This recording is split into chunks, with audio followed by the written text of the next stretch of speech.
नमस्कार दोस्तों, मैं बलराम सूर्यवंशी करंट अफेयर्स की क्लास में आपका स्वागत करता हूं। तो चलिए हम लोग देखते हैं क्रॉनिकल मैगजीन के संक्षेप भाग 3 को। तो इसमें हमारा जो पहला प्रश्न है कि सुमित धर्मवर्धन आईसीसी की भ्रष्टाचार निरोधक इकाई के अध्यक्ष, यानी सुमित धर्मवर्धन आईसीसी की भ्रष्टाचार निरोधक इकाई के अध्यक्ष बने। अब यहाँ पर हम लोग आगे देखते हैं कि 30 अक्टूबर 2024 को अंतर्राष्ट्रीय क्रिकेट परिषद ने श्रीलंका के सुमित धर्मवर्धन को अपनी भ्रष्टाचार निरोधक इकाई का नया स्वतंत्र अध्यक्ष नियुक्त किया। तो कब 30 अक्टूबर 2024 को अंतर्राष्ट्रीय क्रिकेट परिषद यानी आईसीसी ने श्रीलंका के सुमित धर्मवर्धन कहाँ के हैं? श्रीलंका के हैं, को अपनी भ्रष्टाचार निरोधक इकाई का नया स्वतंत्र अध्यक्ष नियुक्त किया। आगे हम लोग देखते हैं कि 1 नवंबर 2024 से कार्यभार संभालेंगे। और ये कब से अपना कार्यभार संभालेंगे? 1 नवंबर 2024 से सर रोनी फ्लैगन का स्थान लेंगे। ये बहुत इम्पॉर्टेंट है, इसको आप लोग अच्छे से याद रखिए। किसका स्थान लेंगे? सर रोनी फ्लैगन का, जो 14 वर्षों के बाद इस पद से सेवानिवृत्त हो रहे हैं। यानी सर रोनी फ्लैगन इस पद पर लगातार 14 वर्षों तक बने रहे। वह श्रीलंका के अटॉर्नी जनरल के विभाग में अतिरिक्त सॉलिसिटर जनरल के रूप में कार्य कर चुके हैं। यानी जो सुमित धर्मवर्धन हैं, यह श्रीलंका के अटॉर्नी जनरल के विभाग में अतिरिक्त सॉलिसिटर जनरल के रूप में कार्य कर चुके हैं। इसके अतिरिक्त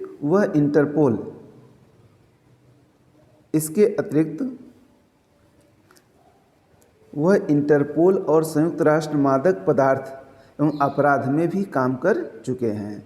तो हमें ये चीज़ याद रखना है कि इसके पहले वह कहाँ कहाँ काम कर चुके हैं। अब यहाँ पर आया है आईसीसी। तो आईसीसी के बारे में हम लोग इसका स्टैटिक जान लेते हैं। आईसीसी का फुल फॉर्म है इंटरनेशनल क्रिकेट काउंसिल। आईसीसी का फुल फॉर्म क्या है? International cricket council. इसका मुख्यालय कहाँ पर है? इसका मुख्यालय दुबई में है, संयुक्त अरब अमीरात में। इसकी स्थापना कब की गई थी? 1909 में। और किसने किया था इसकी स्थापना? ऑस्ट्रेलिया, इंग्लैंड और दक्षिण अफ्रीका के प्रतिनिधियों ने की थी। शुरुआत में जो आईसीसी था, इसका क्या नाम था? Imperial cricket conference. याद रखिए, शुरुआत में आईसीसी को इंपीरियल क्रिकेट कॉन्फ्रेंस के नाम से जाना जाता था।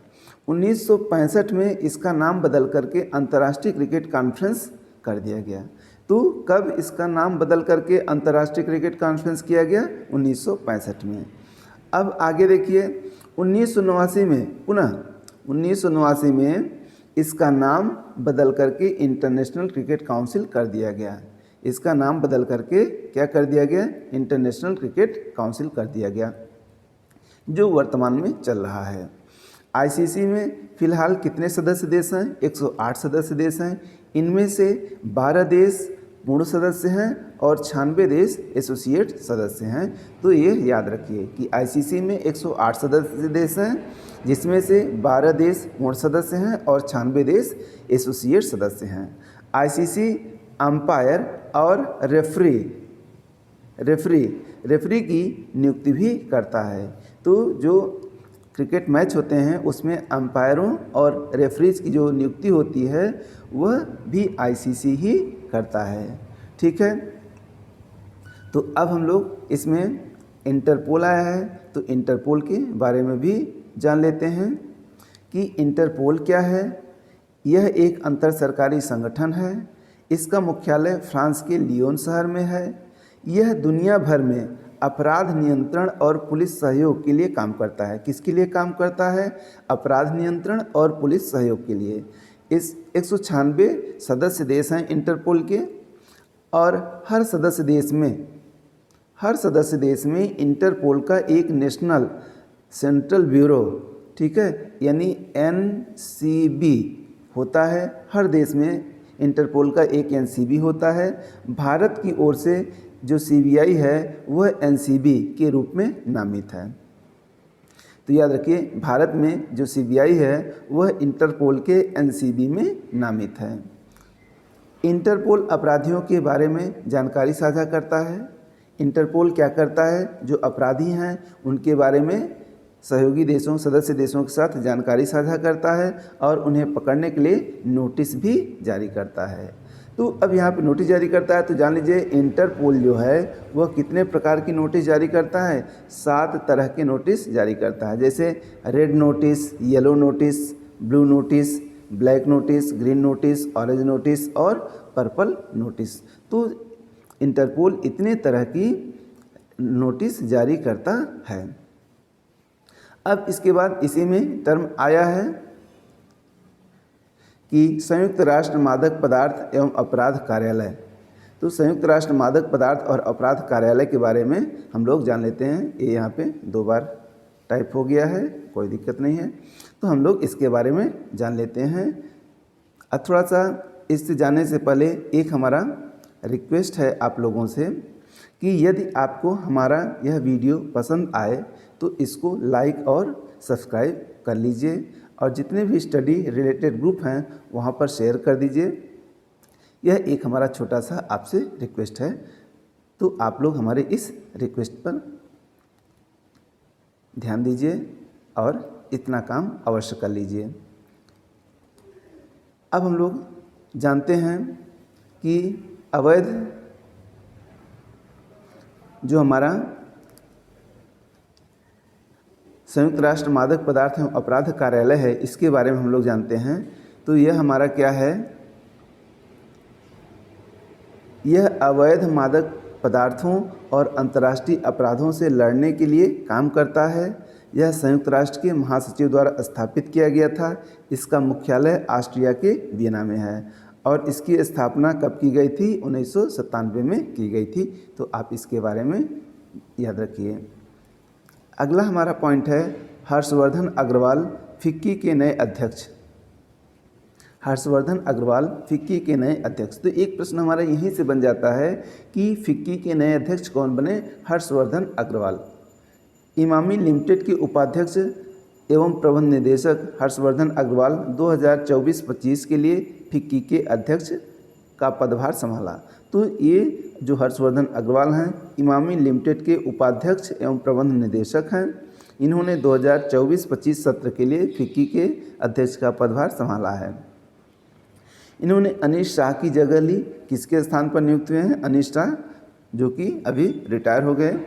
हर्षवर्धन अग्रवाल अभी तक फिक्की के जो हर्षवर्धन अग्रवाल हैं अभी तक फिक्की के वरिष्ठ उपाध्यक्ष के रूप में कार्य कर रहे थे। ठीक है, अब ये अध्यक्ष बन गए। हर्षवर्धन अग्रवाल वर्तमान में इमामी लिमिटेड के वाइस चेयरमैन और प्रबंध निदेशक हैं। वर्तमान में किसके चेयरमैन और प्रबंध निदेशक हैं, इमामी लिमिटेड के। ठीक है, अब यहाँ से अगला पॉइंट इनसे रिलेटेड, यह बहुत ही महत्वपूर्ण है, आप लोग इसको अच्छे से याद कर लीजिए कि इन्हें हर्षवर्धन अग्रवाल को 2016 में द इकोनॉमिक टाइम्स और स्पेंसर स्टुअर्ट द्वारा प्रतिष्ठित अंडर 40 सूची में भारत के सबसे हॉट यंग बिजनेसमैन लीडर के रूप में सम्मानित किया गया था। तो अंडर 40 सूची में भारत के सबसे हॉट यंग बिजनेसमैन लीडर के रूप में सम्मानित किया गया था। फिक्की की स्थापना 1927 में महात्मा गांधी की सलाह पर घनश्याम दास बिरला एवं पुरुषोत्तम दास ठक्कर के द्वारा की गई थी। तो फिक्की की स्थापना कब की गई थी, 1927 में। किसकी सलाह पर, महात्मा गांधी की सलाह पर। किसने किया था, घनश्याम दास बिरला और पुरुषोत्तम दास ठक्कर। ठीक है, तो यह इम्पॉर्टेंट पॉइंट है, यहाँ से याद रखिए। और जो फिक्की है यह क्या है, यह भारत के व्यापारिक संगठनों का एक संघ है और इसका मुख्यालय नई दिल्ली में स्थित है। ये फिक्की हो गया। अब थोड़ा सा फिक्की के बारे में हम लोग और डिटेल में जानते हैं कि फिक्की के बारे में। इसका फुल फॉर्म है federation of Indian chambers of commerce and industry. Federation of Indian chambers of commerce and industry Bharat का सबसे बड़ा और सबसे पुराना व्यापारिक संगठन है। यह संगठन भारतीय उद्योगों और व्यापार हितों को बढ़ावा देता है और उनकी रक्षा करता है। यानी यह जो संगठन है भारतीय उद्योगों और व्यापारों के हितों को बढ़ावा देता है और उनकी रक्षा करता है। फिक्की का जो मुख्य कार्य है वह क्या है? फिक्की का मुख्य कार्य नीति निर्माण, संवाद को बढ़ावा देना, व्यावसायिक चिंताओं को दूर करना, सरकार और अन्य हितधारकों के साथ मिलकर काम करना, ये फिक्की के मुख्य कार्य हैं। अब कुछ हम लोग इम्पॉर्टेंट व्यक्तियों को देखते हैं जिनका अभी हाल ही में निधन हो गया है। तो उसमें हैं ब्रेंटेन और ब्रेंटेन बॉक। इनका जन्म कहाँ हुआ था? दक्षिण अफ्रीका में जन्मे कवि, संस्मरणकार और पूर्व राजनीतिज्ञ थे। 85 वर्ष की आयु में इनका पेरिस में निधन हो गया। इनको अफ्रीकी भाषा में लिखने वाले सबसे महान जीवित कवि कहा जाता था। इनको अफ्रीकी भाषा में लिखने वाले सबसे महान जीवित कवि कहा जाता था। वे पूर्व श्वेत अल्पसंख्यक सरकार की नस्लीय उत्पीड़न की रंगभेद नीति के कट्टर विरोधी थे। यानी ये जो पूर्व श्वेत अल्पसंख्यक सरकार थी उसकी जो नस्लीय उत्पीड़न की रंगभेद नीति थी उसके एक कट्टर विरोधी थे। इनकी प्रसिद्ध रचना ये इम्पॉर्टेंट है, यहाँ से प्रश्न आने की संभावना बहुत अधिक है। इनकी प्रसिद्ध रचना the two confessions of an albino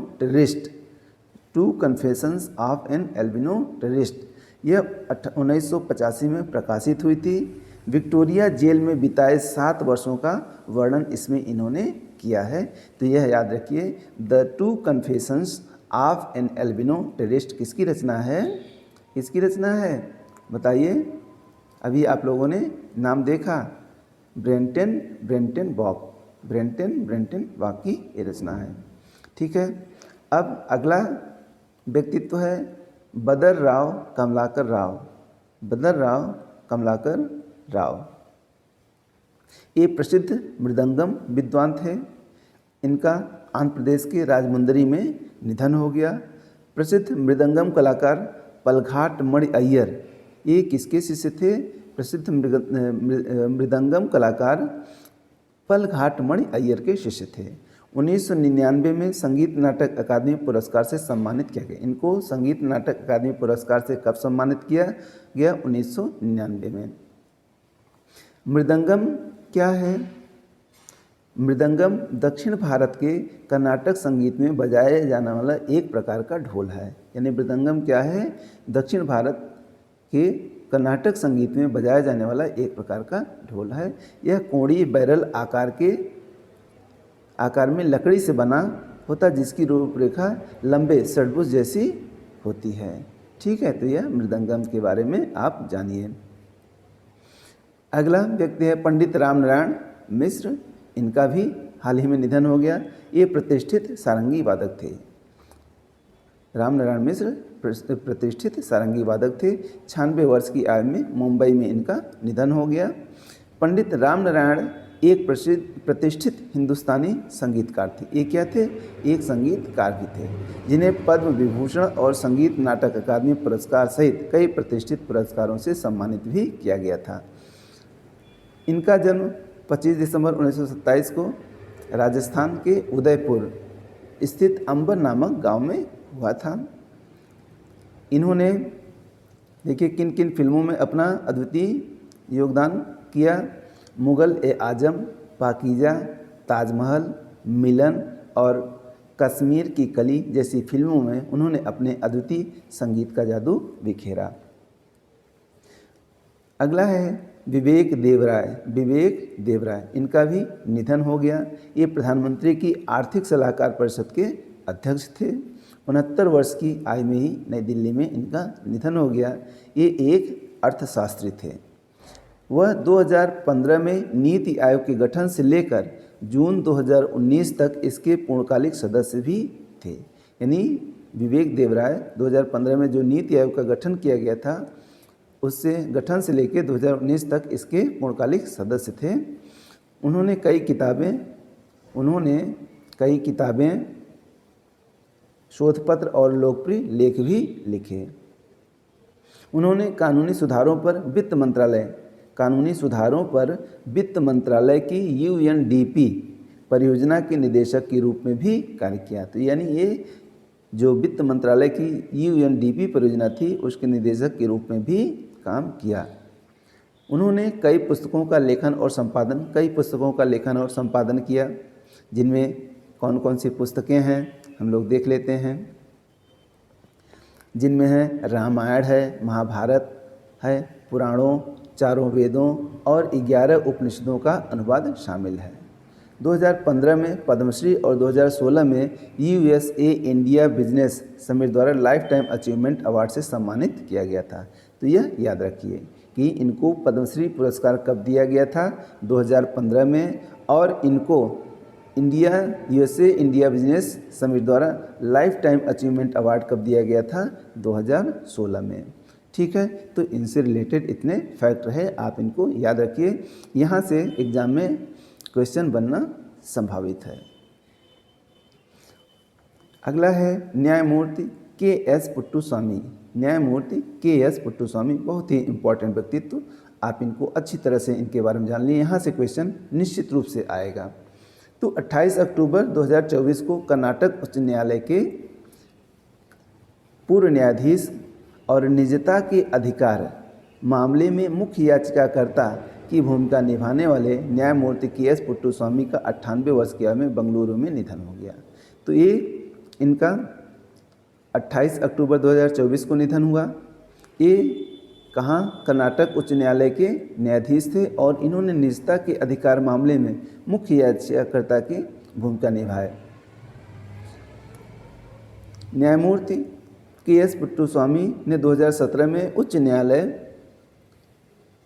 न्यायमूर्ति के एस पुट्टुस्वामी ने 2017 में उच्चतम न्यायालय से निजता के अधिकार को मौलिक अधिकार घोषित कराने में महत्वपूर्ण भूमिका निभाई। ये बहुत ही इम्पोर्टेंट है।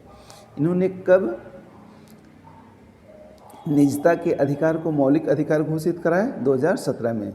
ठीक, 1986 में अपनी सेवानिवृत्ति के बाद केंद्रीय प्रशासनिक न्यायाधिकरण बेंगलुरु पीठ का पहला उपाध्यक्ष नियुक्त किया गया था। इनको 1986 में केंद्रीय प्रशासनिक न्यायाधिकरण बेंगलुरु पीठ का पहला उपाध्यक्ष नियुक्त किया गया था। ठीक है, वह आंध्र प्रदेश पिछड़ा आयोग वर्ग के अध्यक्ष के रूप में भी कार्य कर चुके थे। ठीक है, तो बहुत ही इम्पोर्टेंट व्यक्तित्व हैं। यहाँ से क्वेश्चन बनना लगभग 90% संभावना है कि यहाँ से एक आध प्रश्न आपको देखने को मिलेगा एग्जाम में, तो आप इनको अच्छे से याद रखिए। अगला है फिल्म अभिनेता थिरुडेल्ही गणेश। फिल्म अभिनेता थिरुडेल्ही गणेश तमिल सिनेमा में अपनी बहुमुखी अभिनय के लिए मशहूर अभिनेता थे। 80 वर्ष की आयु में चेन्नई में इनका निधन हो गया। अपने फिल्मी करियर 1976 में फिल्म पट्टिना प्रवेशम से की थी, बहुत इंपॉर्टेंट नहीं है, जिसका निर्देशन किसने किया था, के बालचंदर ने किया था। यानी इनकी जो पहली फिल्म थी जिससे इन्होंने शुरुआत किया था उसका निर्देशन किसने किया था, के बालचंदर ने किया था। उन्होंने अपने फिल्मी करियर से पहले यानी हीरो बनने से पहले 1964 से 1974 तक भारतीय वायुसेना में सेवा दी थी। निर्देशक के बालचंदर ने उन्हें डेली गणेश उपनाम दिया। तो यह पूछा जा सकता है कि इनको डेली गणेश उपनाम किसने दिया। जो फिल्म निर्देशक के बालचंदर थे, इन्होंने इनको डेली गणेश उपनाम दिया। 1979 में फिल्म पासी के लिए उन्हें तमिलनाडु राज्य फिल्म पुरस्कार मिला और तमिल सिनेमा में उनके कलात्मक योगदान के लिए 1994 में कलैमामणि पुरस्कार से सम्मानित किया गया। ये बहुत ही इम्पॉर्टेंट है। यहाँ से निश्चित ही क्वेश्चन बनेगा कि इनको किस फिल्म के लिए तमिलनाडु राज्य फिल्म पुरस्कार से सम्मानित किया गया, पासी फिल्म के लिए। कब, 1979 में। और दूसरा क्वेश्चन इसमें बन सकता है कि इनको कलैमामणि पुरस्कार से कब सम्मानित किया गया, 1994 में। ठीक है, तो ये आप यहाँ से याद रखिए। ठीक है, तो आज की हमारी यह क्लास रही। आप लोग इसको अच्छे से देखिए। इसमें हमने बहुत ही न्यूज़ के साथ उसके फैक्ट को भी शामिल किया है। तो आप लोग का न्यूज़ तो तैयार होगा ही, प्लस उससे रिलेटेड जितने फैक्ट हैं वो भी आपके तैयार हो जाएंगे, जिससे आपका जो नॉलेज है बहुत ही विस्तृत हो जाएगा। तो हमारा यह प्रयास है, हमारी यह कोशिश है कि आपको आपकी नॉलेज को हम दिन प्रतिदिन ब्रॉड करते जाएं। तो चलिए, अगर आपको हमारा यह श्रृंखला पसंद आ रही है तो आप लोग हमारे इस चैनल को लाइक और सब्सक्राइब ज़रूर कर दें। धन्यवाद।